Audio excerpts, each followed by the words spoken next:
I'm Nader Hashemi, the director of the Center for Middle East Studies here at the Korbel School, and on behalf of our center and the C Center at the Joseph Korbel School, I want to welcome everyone to this evening with Choman Hardi. She will be formally introduced in a moment. As you all know, one of the biggest news stories that ended 2022 and now into 2023 were the citizen protests in Iran.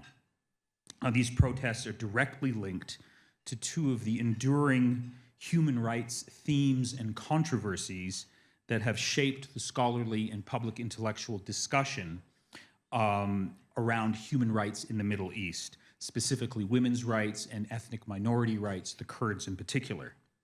And as all of you should know, it was the death of a 22-year-old Kurdish Iranian woman by the name of Mahsa Jina Amini that sparked the current uprising in Iran, which is now into its fourth month. And if you're following events in Iran, these uprisings are continuing, in some of the most fiercest sites of resistance against the Iranian regime are specifically in the Kurdish-speaking provinces and province of Iran.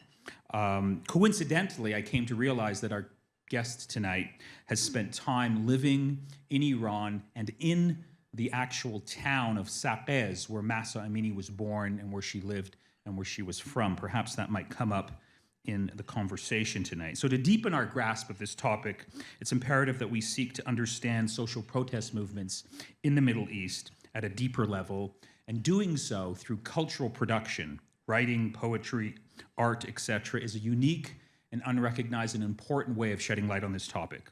So to help us with this goal, it's a pleasure to introduce my colleague, who will be the Masters of Ceremonies for tonight, Marie Berry. She's the director of the C Center for International Security and Diplomacy and the convener of the Inclusive Global Leadership Initiative, which has made this event possible.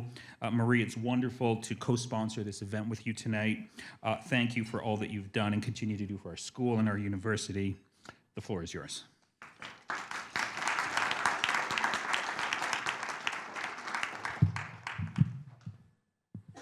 Thanks so much, Nader.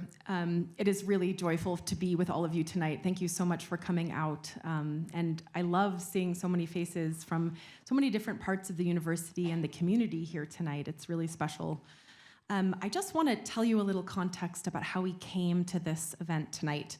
Because for the last 6 or 7 years, the Joseph Korbel School, the C Center, and specifically the Inclusive Global Leadership Initiative has really been at the forefront of thinking about women's activism and women-led movements for social change around the world. And for the past 6.5 years, we've been convening activists from all over in a summer institute, which brings dozens of really leading and truly badass women-identified folks to this school to connect, to deepen, build solidarity, and to learn from each other every year. And we are really fortunate also to be able to have a practitioner in residence program as part of IGLE as well. And so I'm just thrilled to be able to welcome Choman Hardi as our 4th IGLE practitioner in residence over the past couple of years. We've been privileged to host Hani Al-Sayed from Syria, Nanjala Nayabola from Kenya, Farida Nabarema from Togo, and now with us tonight is Choman Hardi from Iraq. Choman Hardi is an educator, a poet, and a scholar known for pioneering work on issues of gender and education in the Kurdistan region of Iraq and beyond. She lived in exile for 26 years in Iran and in the United Kingdom, but she returned home in 2014 to teach English and to initiate gender studies at the American University of Iraq, Suleimani, where she also served as the chair of the English department. She founded the Center for Gender and Development Studies in 2015, developed and taught feminist courses, built a team, conducted research, and became the driving force behind the first interdisciplinary gender studies minor in all of Iraq, which launched in 2017. She's also actually a core researcher at the London School of Economics, which is how I was able to meet her. Because we share a role on a large grant that's been funded by the UK Global Challenges Research Fund. And so that's been a really amazing opportunity to connect again with academics and activists from all over the globe. Let me just conclude by saying that Choman is the author of many critically acclaimed books, including on gendered experiences of genocide, the Anfal survivors in Kurdistan, Iraq, and several poetry collections, including Considering the Women and Life for Us. And we're going to actually have a chance to hear some excerpts from those poetry collections this evening. Let me just finally say that when we convene as part of the Inclusive Global Leadership Initiative, we're oftentimes thinking about how we can build a world that is more free for more people. And we come to that goal recognizing the tremendous struggles that are facing so many people, and especially women and genderqueer folks around the globe. And the work that we oftentimes see in our newspapers and in our headlines tends to take the kind of shape of protests in the streets. And we've been doing a lot of research and organizing around women-led movements for social change. But I think what is really innovative and beautiful about our opportunity to learn from Choman tonight is the connection between what the arts make possible and what creativity actually enables for resistance, this opportunity to really think through the arts about how we imagine that world that we're all working for together. And so without any further ado, please let me introduce my dear friend Choman Hardi, who is going to read several poems for you now before I will join her on stage. Please join me in welcoming her.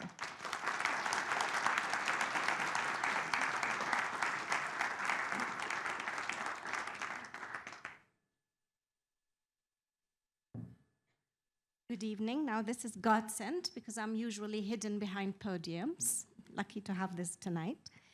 So I thought before I start reading, you've all heard about the Kurds, sometimes in Syria, sometimes in Turkey, sometimes in Iraq. Who are they? What are they? I thought before we start, I'll just present a map just to sort of locate where we are. And then because some of the poems, well, most of the poems I'll read will relate to that geography and that background. So, as you can see, this is a map of the Middle East. So we have Iraq here, right? This is a map of Iraq. Iran, where all the protests are happening. Turkey above, Syria, Jordan, and Saudi Arabia, and Kuwait. These are the neighbors of Iraq. And this orange area that you see on the map is where the Kurdish communities are based. So divided between Iraq, Iran, Turkey, and Syria, a minority also in the former Soviet Union, but a very small minority. So, and the map of Iraq, I'm sure you've seen this since the invasion. This has become a very familiar map. And the Kurdish region here is these darker orange parts, Suleymaniye, Erbil, and Duhok. These are the cities that are controlled by the Kurdistan regional government. And these, the ones that are lighter orange, are the disputed territories. These are places where historically, mostly Kurdish, but the Arabization campaign, because of the oil-rich areas, things have changed, and now they are under the control of the Iraqi government. So, some of the poems I'm going to read is in particular in relation to the 1988 genocide. This was called Al-Anfal. It happened between February and September 1988. I think you probably heard about the gassing of Halabja. The gassing of Halabja was a separate incident because Halabja was a town of 65,000 people. The Anfal campaign targeted villages on the borders of Turkey and Iran because that's where the Kurdish revolution was functioning from. So in a way, the Iraqi government destroyed the base for the revolution in order to defeat the revolution. It targeted 6 geographical regions, which I'm going to show you. It destroyed more than 2,000 villages, 281 locations were gassed during this campaign. More than 100,000 civilians ended up either in mass graves or casualties of gassing, bombardment, and so on. These are the areas that were attacked. Anfal 1, 2, 3, 4, 5, 6, 7. These were 3 separate attacks by the government. These are the names that the government has used: Anfal 1, Anfal 2, Anfal 3. And finally, on the border of Turkey, if you look at this, these 3 areas, so Anfal 1, 4, 5, 7, 5, 6, 7, and 8 are on the borders, and these are the regions where majority of the civilians were able to escape because they had a way out. Whereas those who were in the inner areas, 2, 3, and 4, that's what's sort of known as the bloodbath of Anfal. These are the majority of the people who were ground-bound and killed, and some people believe it's also about demographic change because this is closer to Kirkuk, the oil-rich city, which is also one of the disputed territories. So the research I did, my postdoc research about Anfal, fieldwork was done between 2005 and 10. Sort of the book came out in 2011, an academic book, Gendered Experiences of Genocide, which obviously most of you here are dealing with academia or working in academia. Academic books are not read by many, let's face it, yeah, especially things that have gender or genocide on them. So I was very keen to sort of, because I interviewed many survivors, men and women, mostly women, I was very keen to get the voices out. So I decided to write a series of poems about them. And this is the second collection, Considering the Woman, from which I read today. It has a sequence at the center of the book, sequence of poems called Anfal. It is 13 poems. It starts and ends with the voice of the researcher. And my aim was to show those of us who go and engage in dark, very dark and tragic fieldwork. Most of us think that we are up for it and we can do it and we can manage it, but we are not prepared for what we learn and what we find out. So it starts naively with the voice of the researcher, innocently thinking she is bulletproof, and it ends with the voice of the researcher completely devastated. In between the two, the stories of 11 survivors are told. So this is also another book which I am going to read from tonight. Let me start the reading now, and then we will have a discussion with Marie. I wanted to begin with a poem called At the Border, simply because this is my first experience with borders at the age of 5. My family, when I was born, fled to Iran. We've done that twice.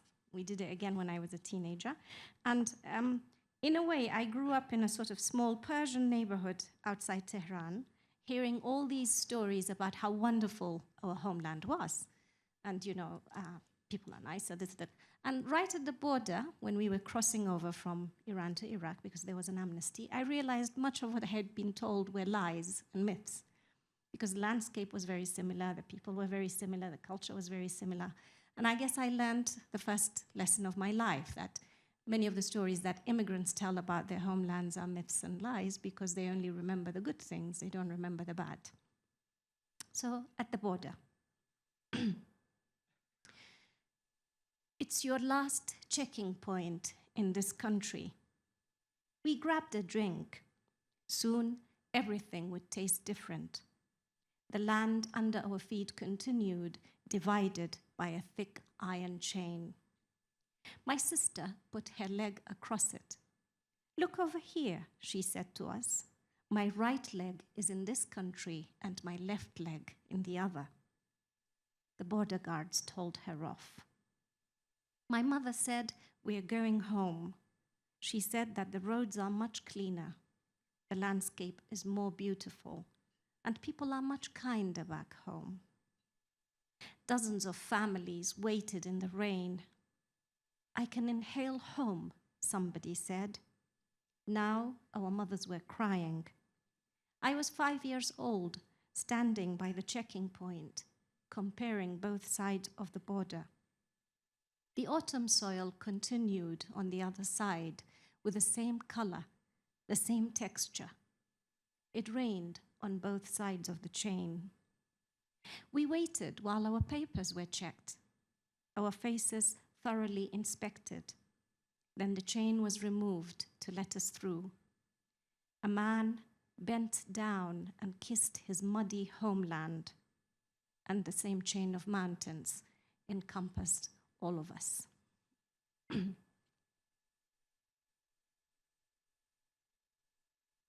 The second poem is called Before You Leave.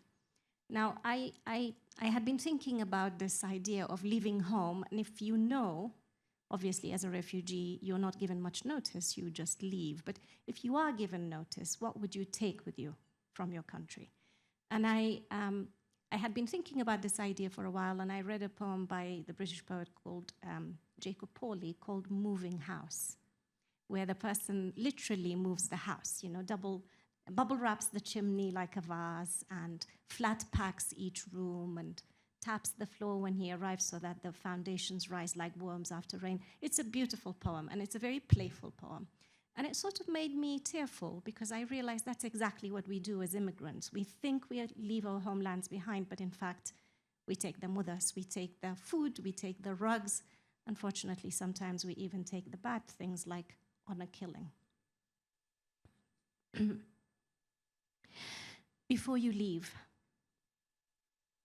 wrap your language in plenty of silk, each word separated from the other, so that they don't rub or get scratched. Don't forget the words you never use. As years go by and details fade, you may need them. Take a suitcase full of your thirsty mountains. They will thrive in that rain. Pack the voices of your neighborhood in a music box, firmly locked for the long journey. Take the debates of the male intellectuals, their passionate fights, books full of their arguments. Carry your mother's warmth in your skin, her smell in your clothes. Your father will always be with you. Every time you take a step, make a decision, or refrain. The widow's cries, miscarried children, and the creeping cancer will remain in your dreams. You won't miss them. Drag your schools behind you as you go, the begging benches, the crying lessons.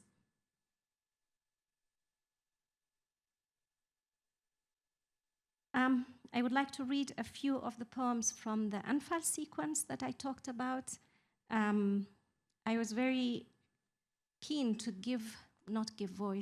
amplify the voices of the people who are telling these stories, because many of these women get interviewed regularly by government officials, by journalists, by researchers, but their story gets edited, and many aspects of their stories are just left out. So when I was interviewing the women, many of them kept saying to me, make sure this part of my story is in your book. Do not cut it out.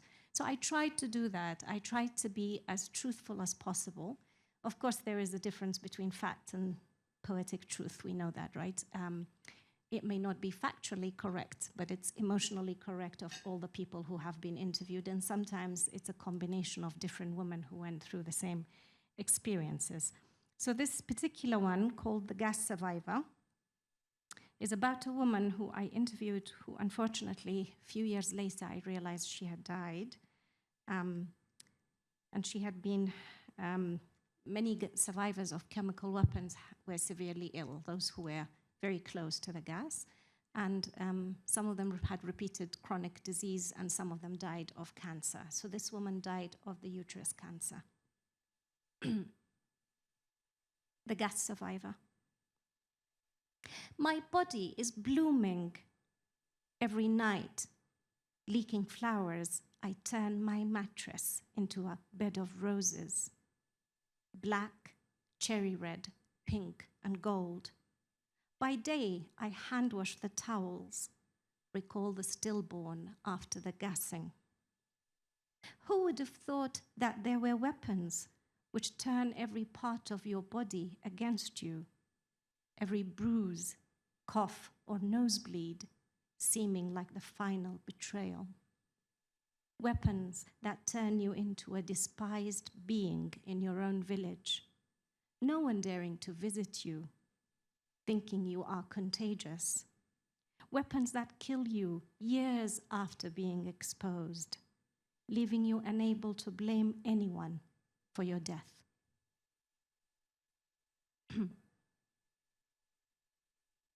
Another thing about survivors was the search for closure. As you know, many other places in the world where there has been mass graves, and the victims may be returned, the corpses, but they are not identified because it's very expensive. DNA testing is very expensive. Sometimes the graves are not even uncovered. So this poem is about two women arguing over the remains of a 15-year-old boy. Dispute over a mass grave. The one you have finished examining is my son. That is the milky-colored Kurdish suit his father tailored for him. The blue shirt his uncle gave to him. Your findings prove that it is him. He was a tall 15-year-old. He was left-handed, had broken a rib. I know she too had been looking for her son, but you have to tell her that this is not him. Yes, the two of them were playmates and fought the year before, but it was my son who broke a rib. Hers only feigned to escape trouble. That one is mine. Please give him back to me. I will bury him on the verge of my garden. The mulberry tree will offer him its thick shadow. The flowers will earnestly guard his grave. The hens will peck on his gravestone, and the beehive will hum above his head. I shall read one more from this, and this is called Dibis Camp, the Women's Prison. One of the things that I found was how political violence and trauma like that disconnects people from the rest of the community to an extent that even their own children cannot relate to them. And this powerlessness and the fact that you alone live this trauma and everybody else asks you to move on when you cannot and you find it difficult. This woman had lost her husband to a mass grave, and she lost a daughter and a son in prison before the amnesty. The rest of her children survived.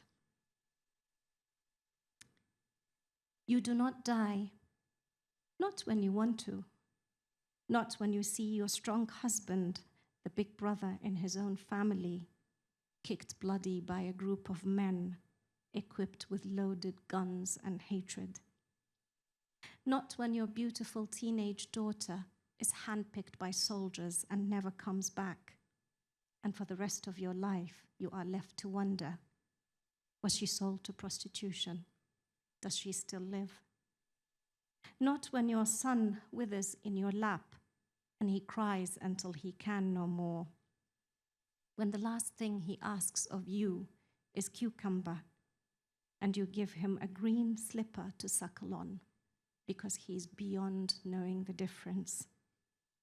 No, not even when the rest of your children grow fed up with your black garments, your secret tears, your headaches when you smell cucumber.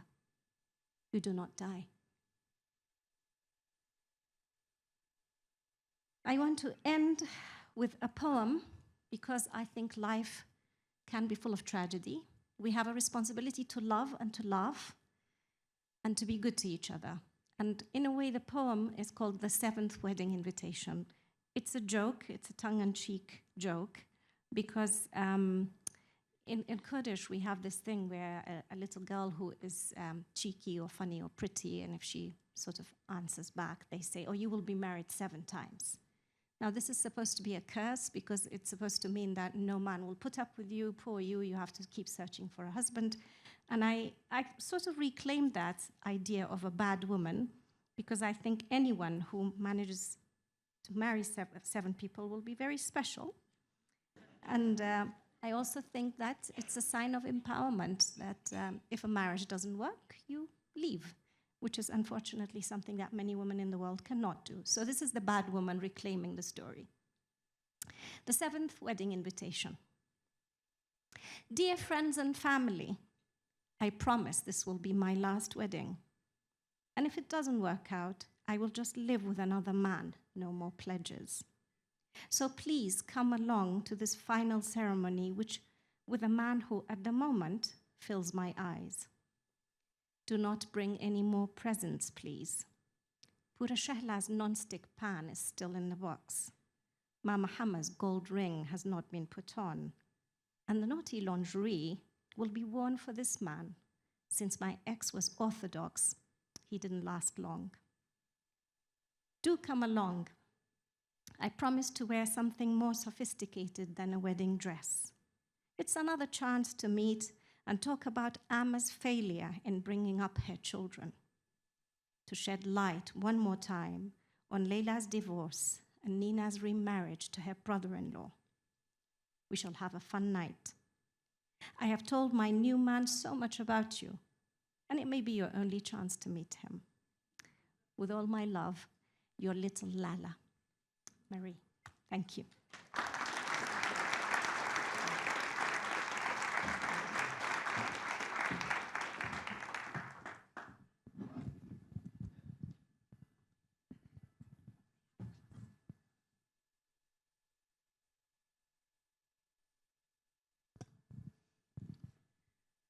Choman, thank you for those poems, which were, I mean, gutting and heavy, and I think my own, hearing you read them, I've read your work, but hearing you read them out loud is giving me a different sense of the stories behind the words on the page. And I think just one of my quick, reflections after that is so astounded by the way that I hear those words and feel the horror of the violence that so many experienced in this region that you're speaking to, but of course that resonates in far too many contexts around the world, but also in the words and the stories that you do tell, the deep and fierce love, the association with the cucumber. I mean, this deep love of a mother to a child that sings through that horror on the page. And I just want to perhaps ask you to start us off in this conversation to talk about what is the role of poetry in your writing, in bringing a more full, complex humanity, in terms of understanding for those of us who are absorbing and reading this. What is the role of poetry in deepening all of our understandings of what it means to experience the horrors of war and genocide? And where do we, how do you navigate that tension between the horror and the beauty that is clearly present in so many of the stories that you've captured? Well, thank you for that. I think that's a very important question because I can't remember the name, unfortunately, but Holocaust survivor who said poetry is dead after the Holocaust because you also feel that these horrific events. Poetry is a beautiful construction in language, and no matter how tragic it is, we also still derive pleasure from the way the words are aligned and the structure of the words and the sounds. And in a way, sometimes you feel that it's not appropriate to tell a tragedy or a genocide story through poetry because it's also an aesthetic production. I think poetry can play a very important role in creating empathy. I think journalism fails to do that, history books fail to do that, judiciary system fails to do that. People become, and I guess, people become desensitized to this overload of information and numbers and statistics.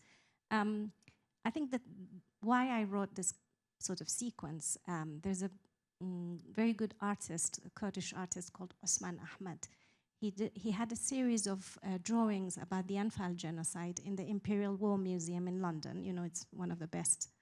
And the drawings were, it was just a pencil drawing of a figure, a few figures and a mountain. And then in the next drawing, the figures were further away, and there were more of them, and the mountain was still there. And then there were more, and still further away, and more and further away. And at the end, the last drawing was just this black hole. And that's what genocide victims do. They end up losing their individuality. They become this black hole in our mind. We forget that they lived, they had dreams, they had hopes, they loved, they desired, they were angry, they were disappointed. So I tried to, through the poetry, in a way, bring them back from that black hole of anonymity, of lack of individuality, of not having a story, of just being a number in a genocide campaign. I wanted to bring back those individuals and give them their life back, their stories back. And I also think, sometimes we shun, maybe not here because many people are here, academics working on heavy things, but generally the public shuns bad news and tragedy. And people want to live. I understand that. People want to be happy. But they can handle a story like that through poetry. A few years ago, I think 3 years ago, before the pandemic, I had a poetry reading in a public library in my city. I was accompanied by music, and I decided to read some of my toughest poems in Kurdish. And, everybody had turned out looking very nice, and throughout the reading, which lasted about an hour and a half, sort of somewhere in the middle, quite a few people, including some of the tough men, were crying. And later they came and said, "You've ruined the evening for us. We came for an evening of romantic poetry."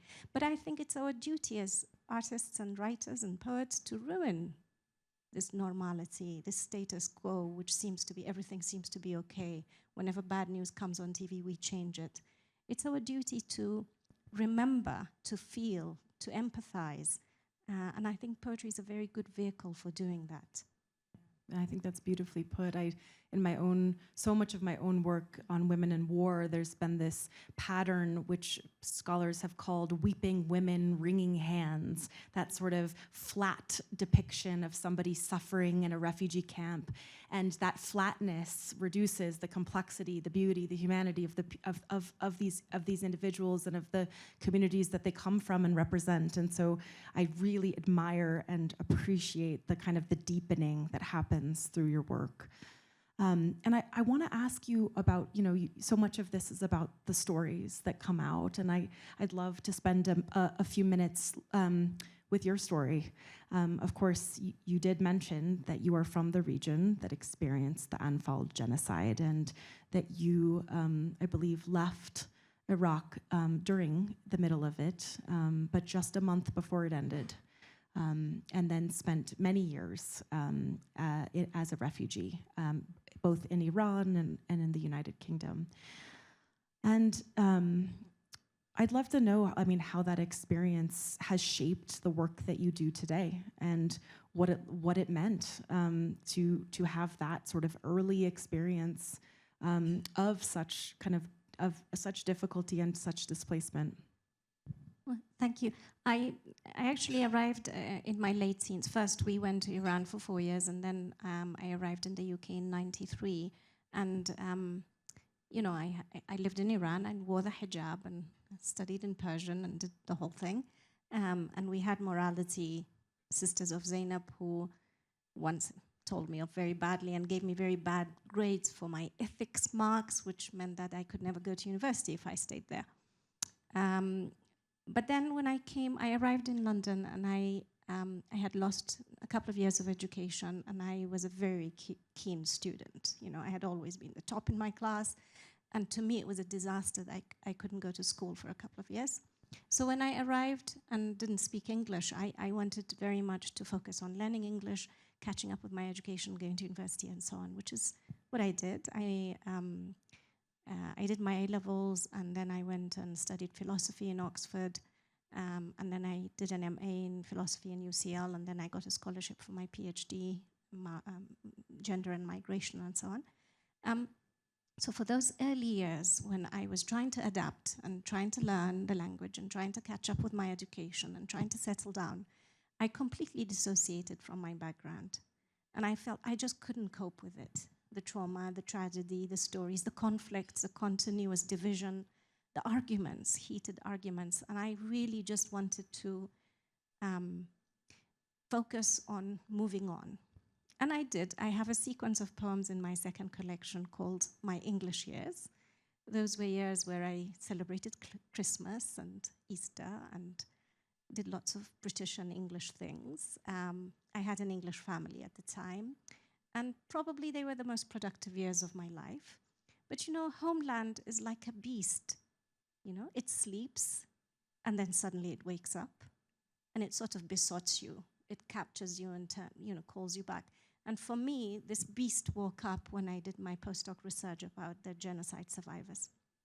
Because between 2005 to 2010, I spent long stretches of time in these Kurdish villages and towns and housing complexes where the majority of the survivors live, many of them in very deprived communities, isolated, living in poverty, children working because they can't go to school, they can't afford it. And those engagements, I cried a lot with everyone who cried, I cried, and I think many people tell us that we shouldn't do that, but I disagree. I think it's only human to respond to tragedy with emotion and sensitivity.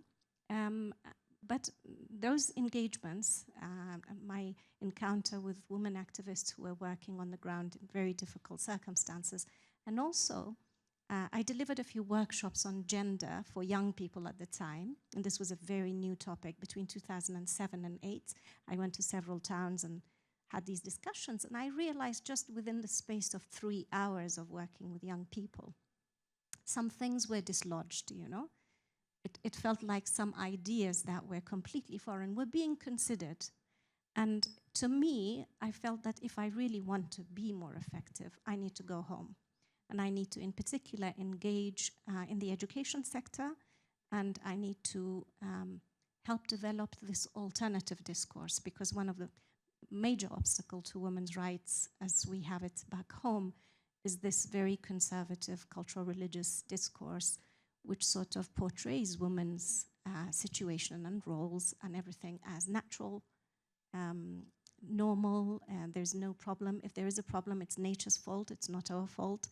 And the idea of social construction of roles and characteristics and so on was completely foreign. So I really wanted to provide this alternative view of looking at things. So I'd been looking at opportunities to move back until, fortunately, this thing came up in the American University, and I started teaching there in the English department. So you've been back in Iraq now for 8 years, is that right? So when you did return, can you tell us a little bit about what you learned about what women in particular were experiencing? I mean, we can kind of make assumptions and guesses, but let's hear it from you. Kind of what were the major challenges facing women? What were some of the biggest barriers to their empowerment and leadership and growth? And in what ways did you notice a need for work towards those ends? Yeah, so the good thing about the Kurdistan region is there's been a Kurdistan regional government and parliament since 1992. Because if you remember, after the first Gulf War in 91, because of fear of chemical attacks and the mass exodus of the Kurds at the time, I think it was on TV, some of you may remember, the no-fly zone was set up. And this provided the opportunity to found the Kurdish government. It's a little bit like Scotland within Britain. We have our own parliament, and we have purview over some of the laws, so some laws regarding women's rights have been reformed. What I saw, even when I was doing my research, was a very vibrant women's rights activists who were working in the field, providing services, shelters, protection, legal representation, training for women, skills development. This kind of area was working very well, and also campaigning together. Initially, the women's organizations were divided along political lines, so it was very difficult for them to work together. But after 10 years into it, these networks of collaboration started, and they pushed for legal change, and they actually managed to achieve many things. So we've had 2002, when the provisions for honor killing, that if a man kills a woman for honor, then he gets a reduced sentence. That was annulled in the Kurdistan region. And then there were reforms in the civil status law. There was this quota system, for women's representation in the parliament.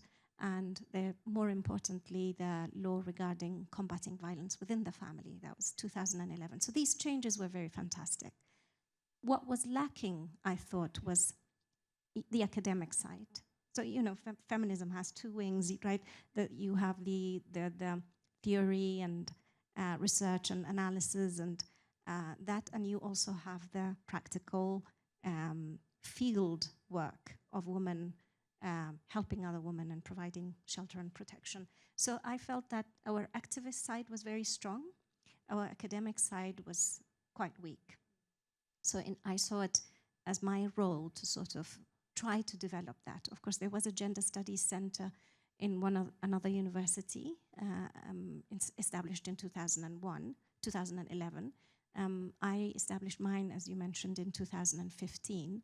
But of course, we study in English in the American university, so we had access to everything that any other university has access to. But I was very keen to make sure that the public universities that may want to teach gender studies have resources in Kurdish and Arabic.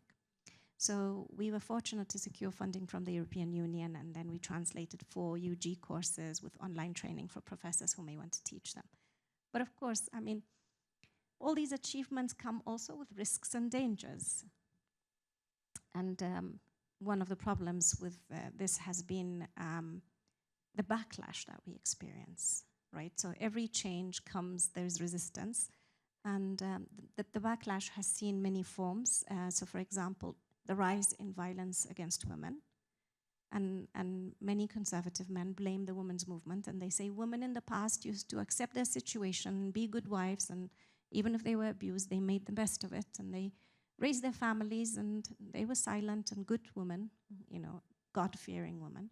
And now, because you say that they have this and that right, they want divorce, and they fight, and they complain to the court, and these are private matters that shouldn't be, and divorce is not right, and so on. So in a way, women who have become more aware of their rights and have asked for their rights are facing more violence. So that's one of the forms.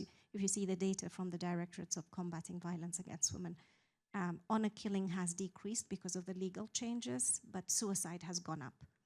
Domestic violence has gone up. Sexual harassment has gone up. So sometimes people believe that men who now know that killing a woman may end, they may end up in prison, they make her life hell so that she kills herself. So they find ways to deal with that. The other backlash is the men's rights movements. Now we have men's rights organizations who claim that now women are oppressing them, and they're the victims, and they're the providers, and they have a lot of pressure.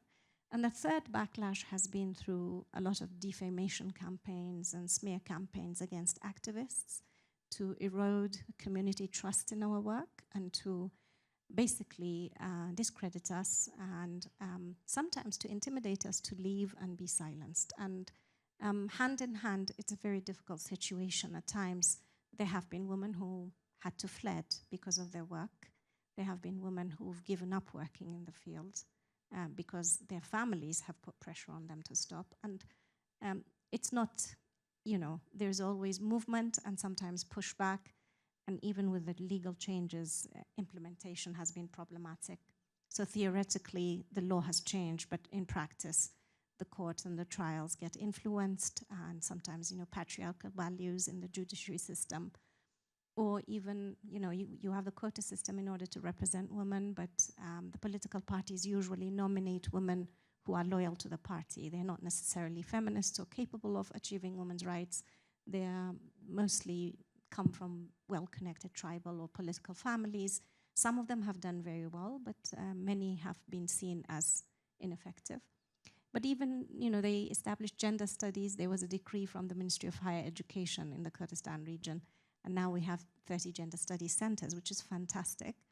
But these people who've become directors of these centers do not have a background in the area. They do not have any training. They do not have any resources.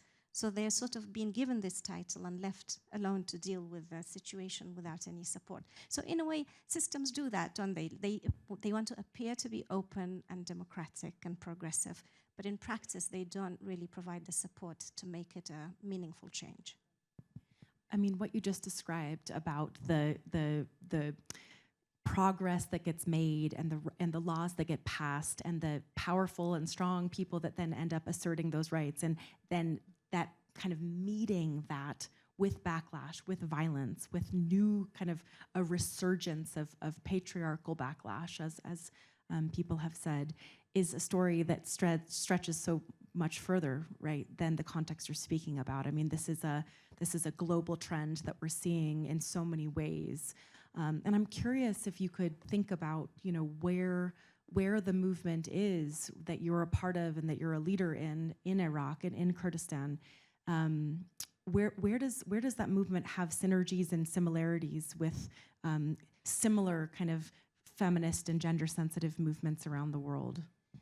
So if we just even compare it with Kurdish women's movements in other countries, like in Iran and Turkey and Syria, there's a huge difference. And we are worse off than many other places, even though we are the only place where we have our own parliament, a Kurdish parliament and government. We are in many ways worse. For example, the Kurds in Turkey and the Kurds in Syria, you've heard about the women fighters in Rojava, northeast Syria. The Kurdish women. The army was established in 2012 to fight ISIS. A third of the army is women, so there are women's battalions and women's units. It's called Women's Protection Units, Sharvan in Kurdish. And how it's worked in the Kurdish community in Syria, in Rojava, is the women's struggle, or the struggle for women's rights, is very closely integrated into the right of ethnic rights and class issues. All of it is integrated together. And I think because the revolution or the uprising has integrated social justice, and in particular women's rights, it has become more vibrant, it has become much stronger, because imagine if half of the population are not part of it, their creativity and power and energy is missing. But they have also been able to make big strides, take big strides in achieving, like, the cantons that were established in northeast Syria, the Kurdish cantons. They had a constitution, they had the institutions to go with it, it was direct democracy. So for example, the Kurds in Iraq still see an independent state for Kurdistan as the solution, whereas the Kurds in Syria and Kurds in Turkey think that nation state is part of the problem, because it's the backbone of patriarchy and capitalism. What they have tried to establish is direct democracy, democratic confederalism. And what they do is you have these councils and neighborhoods who are they are managing themselves. They are making decisions together. They call it democracy without a state. And it has been probably one of the few places in the world where this has been tried out. And it's been an amazing experiment, unfortunately threatened by Turkish attacks from 2019, and we worry that it may be snubbed altogether. But that's an example of how, what is a revolutionary? I mean, I kept asking myself this when I was researching about the Kurdish revolution in Iraq, because what they did was, our leaders, who were all men, they were fighting against the dictatorship, right? But they did not integrate women's rights or other groups, minorities' rights into it, because they actually, for their survival, they depended on the tribal structure and village community and religious leaders. And because of that, they were continuously trying to please them, and in that process, sacrificing women's rights. And women who were part of the revolution were regularly told, let us gain independence, or let us obtain freedom and liberation, and then men and women will be equal. But we know from history, this is from Algeria, all the other countries in the region, if you do not integrate women's rights into a revolution, you cannot do it later. So in Iran, we see a similar thing, where women are leading. In fact, there was a fantastic slogan a couple of months ago. A young man had written on the wall, if you are a man, be a woman.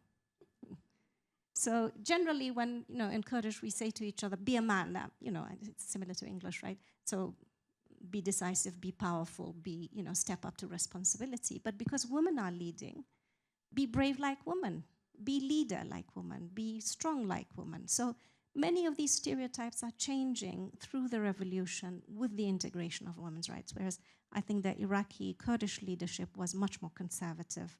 And as a result of that, we have the steps we have taken have been jeopardized on every round. What has been the effect then of this uprising in Iran and the kind of resurgence of this appreciation for women's leadership in this way? What has that meant in your area, in your region? Has it changed things? So for us in the women's movement, it has created a lot of hope. And of course, we have a lot of solidarity, and we were campaigning. We created a group immediately. We organized a couple of demonstrations, vigils, Facebook page quickly to share the stories and give it voice and amplify the voices. And the problem is, just as we're excited about these changes and how it will affect our region, the conservative sides are panicking about these changes, and they have become quite aggressive in fighting women back. So at this moment, actually, in Iraqi Kurdistan, we're experiencing a major backlash from the very conservative religious groups and sort of radicalized groups that see if Iran collapses, they see that as, you know, a threat to their power in the region. And they are very firmly trying to establish their power by attacking women and other minorities' rights. And unfortunately, because elections are close in 8 months' time, the Kurdish authorities are trying to please them because they don't want to lose votes and so on. So it's a very complex situation. Again, we as women in the region feel that we're being compromised. But it's a very interesting place, this place. It's full of radical changes that happen overnight. And we try to remind each other this is not the end. But it is, at this moment, a very depressing moment because we feel that, once again, very conservative voices are rising and the political parties are trying to please them and, again, bypassing women's rights and ignoring the achievements. So it strikes me that this is the moment then in which a multifaceted, multi-pronged approach to thinking about social change is not only a good idea, but is just desperately important. And I'm curious then for you personally, how do you go about your work and your activism in a context in which the stakes are high, the backlash is real, the conditions are difficult, and you have been pushing forward a very brave, a very important, a very powerful agenda now for a long time. How do you do that work, and what is your strategy? Well, thank you. I think the word that you mentioned, multifaceted, is essential. I think we cannot just fight patriarchy through academia and activism. It's not going to happen. We really need to engage all the tools that we have. And I think arts have been a very good tool. I think what the arts can do is, because, I mean, feminists have long argued, haven't they? We cannot be what we cannot see, right? If you don't see a woman in power, you don't think women can be in power. But arts can imagine a different reality, challenge the status quo, make the inequality and injustice visible, create empathy for the oppressions that we usually just shy away from, but also to imagine a different world, an alternative world where things would be different.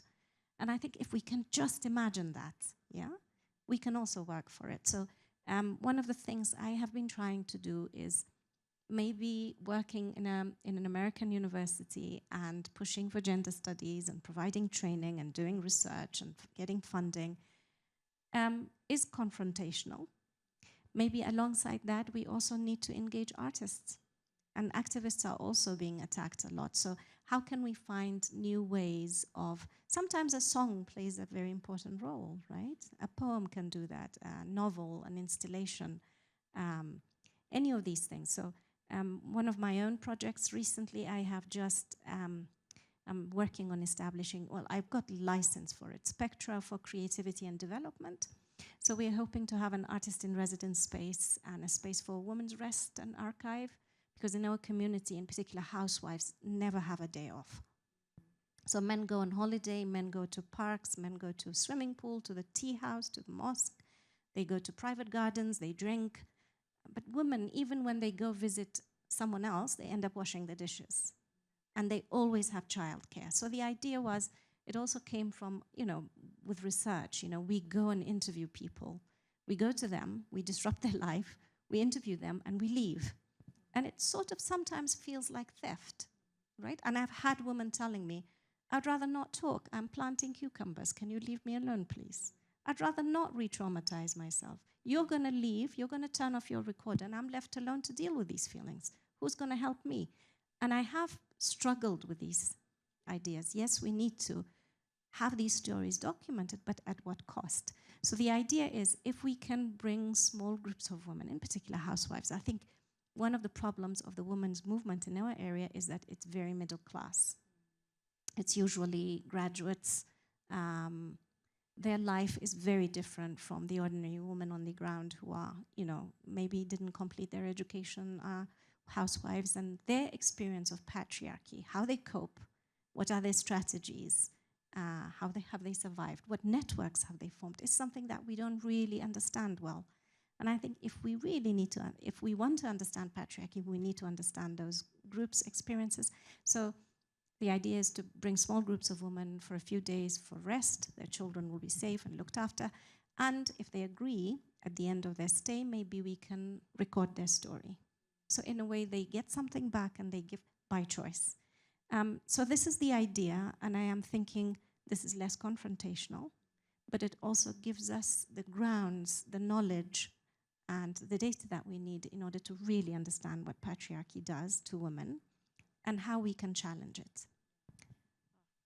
I love that, and my students will have heard me, herald the Adrienne Marie Brown's phrase that small is all as kind of the real bedrock of social change. And what you just described to me sounds like that, right? It's not a revolution that topples something, but it's in a home, and it's in a place, and it's in people, and it's in a relationship that one builds, and it's in a prioritization of rest, right? Which is a radical idea in a world consumed with exhaustion and productivity and all of that all the time, right? So I think that's such a beautiful component of your activism. And I want to just invite you, maybe just for those of you in the audience, I'd love to be able to turn it over to you to ask some questions. And Choman, perhaps as people are thinking of their questions, just to invite you to think about, what is your lesson? What walks and travels from what you just shared with us, right? How do we as people that care about building a world that is more free for more people, how do we go about doing that? And what is your experience kind of in your context and in your place? What lessons perhaps would you offer those of us who are invested in this work wherever oppression exists around the globe? First of all, I think sometimes we tend to research communities that we don't know very well, and sometimes we don't know the nuanced, where the borders are, where the red lines are, and I think it's very important to know the community we work in and work very sensitively. And I had for a long time, there have been many people who are sort of closely have been watching my work and trying to find faults with it.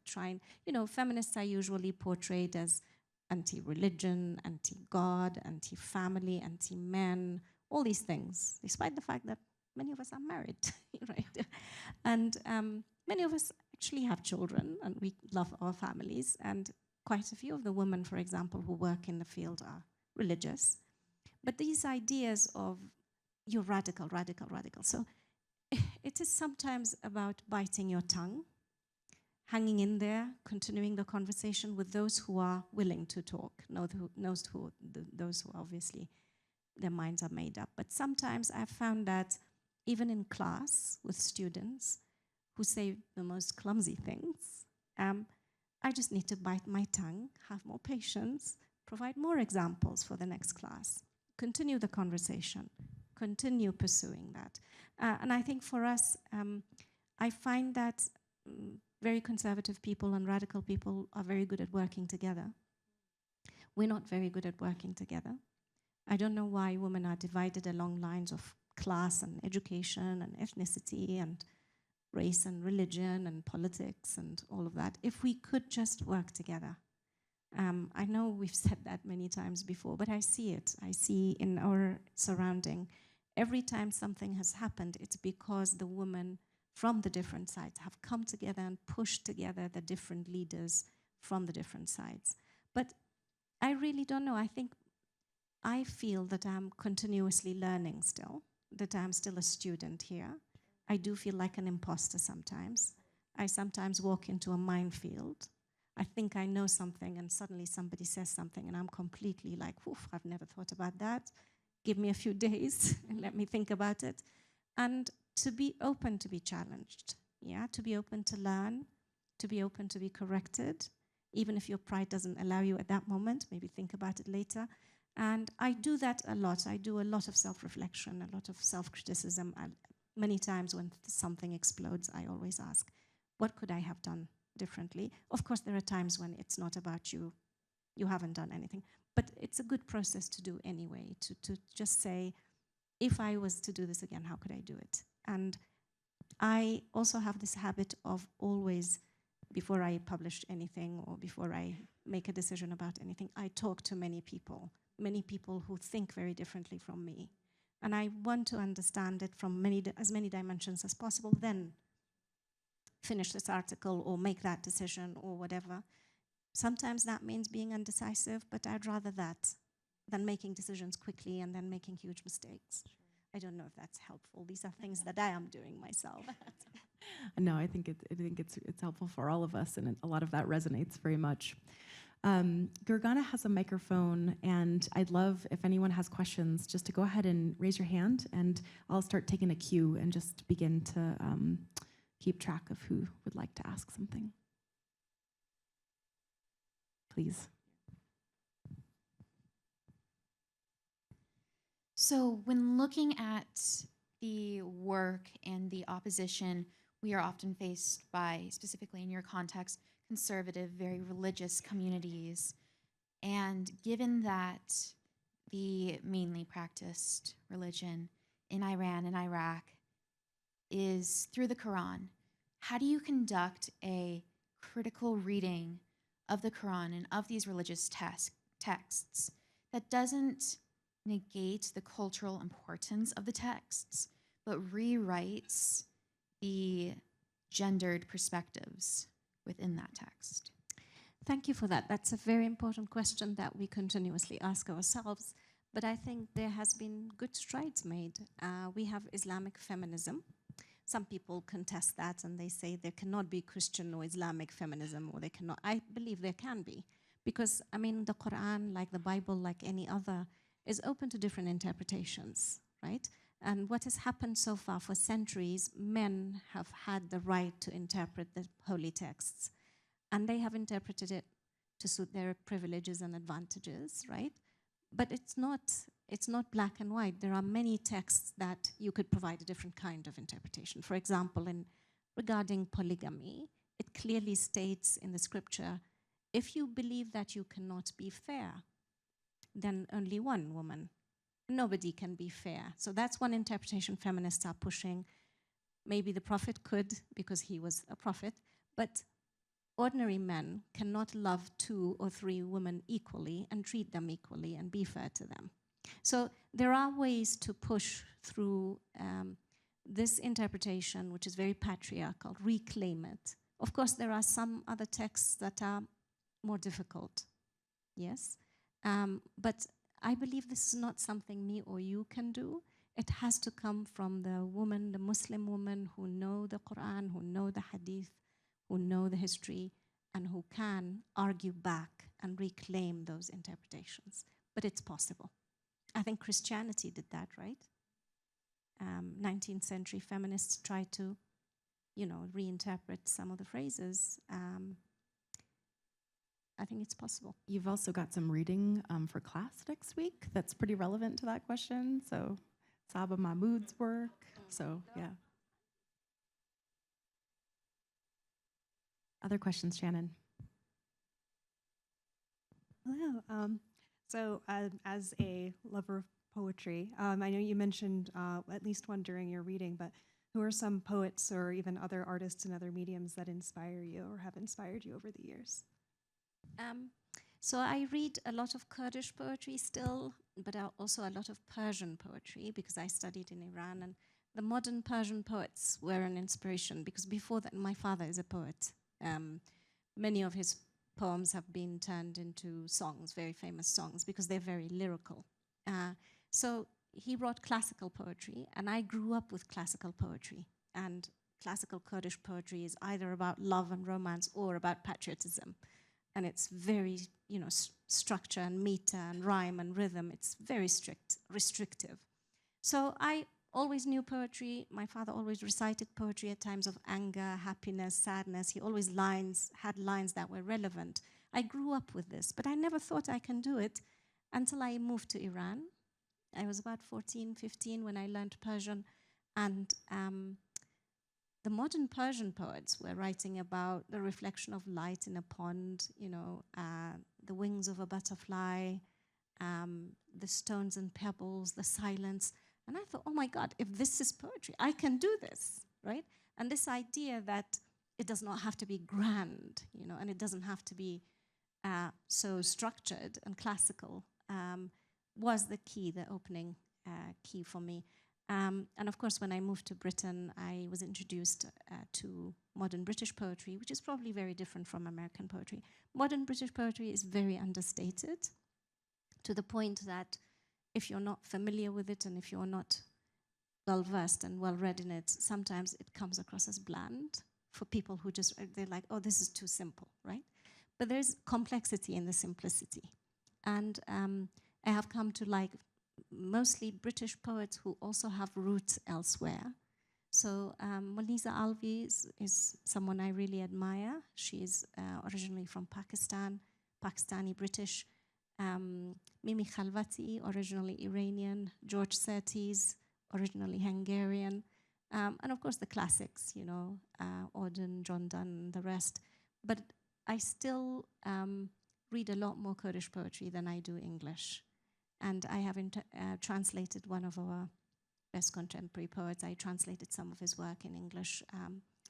It's called Butterfly Valley. It's a book-length poem about exile and genocide and survival, and it's like a song. It's gorgeous. So there are some translations in English available also. We can chat later if you want. One of the things I love about what you just said is it resonates so much with what we're building and what we've been doing at the C Center for a long time, which is kind of on cultural diplomacy and how the arts and what you just described is, these poems travel and they can be read in different languages and they bridge across cultures and across divides. And so I just think it's one more example of the power of the arts in really moving people's understandings of the world and of each other. I think it's really something for us to learn from and to think about. Yes. You, my colleague from Boulder. Thank you so much. What an excellent talk and what a beautiful reading. Thank you so much, Dr. Choman, and thank you, Marie, for facilitating this event. My question is along the lines of the previous question. It's a literary one. Your reading brought to mind the Tuareg writer Ibrahim al-Kuni, who saw the Libyan state as much a colonial entity imposed upon him as the actual direct Italian colonization of the region of the Sahara, which he and his family and his tribe inhabited for centuries. And so he rejected not just the Libyan state, but also the Arabic language. He moved to Moscow in the 1960s and wrote his first novels in Russian. I'm curious, Doctora, about your relationship with the Arabic language, which I noticed that you didn't mention alongside your discussion of Kurdish, English, and Persian poetry in your response to the previous question. Thanks so much. So my relationship with Arabic is funny. I had a friend from Oman when we were in university, and I always said, I don't speak English. And he was like, yeah, all Kurds say that, and then it comes to an argument, you all speak Arabic. So I actually studied in Kurdish, and I left Iraq when I was 13. So I never studied in Arabic. Whereas when I went to Iran, education was in Persian, so I had to learn Persian. I understand Arabic, I get by. I'm not very good at reading it. I find it quite difficult. But of course, I know some Arabic poetry just because, I listen to Arabic songs a lot. And my father had recited a lot of Arabic poetry, Badr Shakir al-Sayyab, and can't remember the names now, but they were, things that I had memorized even before I spoke in Arabic very well. But what you said, that it sort of resonates also. We have a Kurdish poet called Sherko Bekas, and he was known as the poet of the revolution. So the Kurdish revolution was given voice through him. And after the Kurdistan regional government was established, because of the corruption and nepotism and so on, first he was always writing about the dictatorship and ethnic and gender oppression, and then he started criticizing the revolutionaries and distancing himself from them. And he wrote, one of his books was called Now a Girl is My Homeland. And it's all about rejecting this, we thought, you know, this is us and them, you know, we're oppressed by a nationalist Arab country. If we have our own people ruling us, then we're going to be free and liberated. And the disillusionment with that, and disillusionment with the yesterday's revolutionaries becoming corrupt politicians of now, and exploring that still through language. But no, unfortunately, I don't read in Arabic. It's one of the things I keep trying to improve that. I think we have time for maybe one or maybe two more questions. I want to wrap up a little before 7 so that we have a chance also to chat informally amongst ourselves. So over here, yes, wonderful. Hello, thank you for sharing your stories and your work. One question that I would have for you is, what are your thoughts regarding men who are forced to abide or be part of this toxic patriarchy in these areas? We constantly hear about women and how they suffer through these injustices, but there are also men who don't have a voice or a platform or are allowed to support the women who are fighting for their rights and for fair treatment. So what would you say about that? Yeah, I mean, I think I definitely agree with you. We had a campaign a few years ago in my university where we had the Mr. Feminist campaign. And we got the young men, students, faculty, and staff. So we gave examples of, please make a pledge. It doesn't have to be big. It could be something like, I am not going to laugh at sexist jokes anymore. Or I am going to support the women around me achieve their goal, whatever it is. It has to be something that you can keep, a promise that you can keep. So over 60 people in the university took part in it, and some people were quite cynical. They were like, yeah, these young boys are trying to pull girls, really. They're not really, they don't believe in it. But I think it all starts on the level of language, right? Discussion. We have had this discussion several times, can men be feminists? And I know this is a contested thing. And many women believe that men can be allies, but they cannot be feminists. I'm not so sure. I think if you believe in feminism and if you actually give up your privileges to fight for women's rights, you should also be entitled to be called a feminist. And there are men who identify as feminists, but they get attacked worse than us.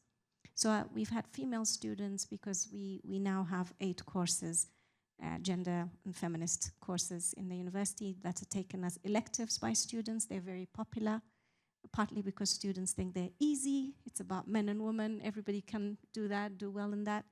But actually, some of the young men who've engaged in these classes and have learned the arguments, they've become social media activists. And sometimes I see them here and there getting attacked and mobbed by others who are calling them all sorts of names because they're soft now, because they're defending women's rights. But that's how change happens, right? A few brave people who come forward and don't care. It is difficult, but we are continuously having that conversation that why are we calling this women's problem? It's in fact men's problem. It's about violence and men are doing the violence. I always try to tell students, because they don't get it until I do this parallel thing with the Kurdish cause. So the Kurdish problem is actually a Turkish problem or an Iraqi problem or a Persian, Iranian problem, because it's those central governments that are oppressing you. So why has it become your problem? In a similar fashion, men have the power. Men can oppress women or be violent towards women. Why is it called women's problem, right? So it's a problem of masculinity, right? So our project with Marie that we work on the Gender Justice and Security Hub, our 5-year project with LSE is actually to do with masculinity. So the project is called Masculinity, Violence and Prevention. And we've been having these focus group discussions with men, creative writing workshops for men, training for men on nonviolence. And the interesting thing is some of the best conversations have happened when men respond to each other. So we facilitate, we do not interfere. So this particular workshop, which I thought was amazing, started off by men arguing, women cannot do men's jobs, right? Men's jobs are tough. Women cannot do laboring jobs. Women cannot do this and that. And this went on for a while, a few men saying, yeah, women cannot drive lorries, women cannot lift up big loads and stuff. And then a young man said, actually, women can, you know? Many of the widows of the war ended up as laborers and builders and so on. Women can do the jobs we do. And then somebody else came in and said, yeah, they can do what we do, but we can't do what they do. We can't breastfeed. We are not biologically wired up to look after babies. We don't have the patience. We don't have that. And then at the end, another young man responded, said, we can do it, but we just don't want to do it. And I think that's very interesting because the argument started from women can't do it. Yes, women can do it, but men can't do it. And now men can do it too, but we just don't want to. And that's exactly what patriarchy is, yeah? So these conversations are very important. And I think in the creative writing workshop, I give them usually texts to analyze, and then I give them a writing exercise. So the first one is about, you know, homeland, constructing a homeland that's different from this one. The second one is about blah, blah, blah. The third one, I give them a text by a Kurdish poet who lives in exile, and the question is, what is exile, she asked me. And throughout the poem, he tries to explain what exile is to someone who doesn't know what it is, yeah? So at the end, when we talk about that, I say, okay, so a child is going to ask you, what is masculinity? So you're going to have to define masculinity. And I wanted them to think about it. What to them is masculinity that, you know, the decision maker, violent, aggressive, logical, non-emotional, distant, blah, blah, blah, or in their own personal experience, many of them come forward with saying, actually, that's what my father told me, but that's not who I am. So if we can get men engaged in the conversation, and if we can get men to challenge that themselves, the concept of honor, the concept of manhood, the concept of right and wrong, right, gender roles, then our load will also become easier. We try. Would anyone like to ask one final question? Sarah.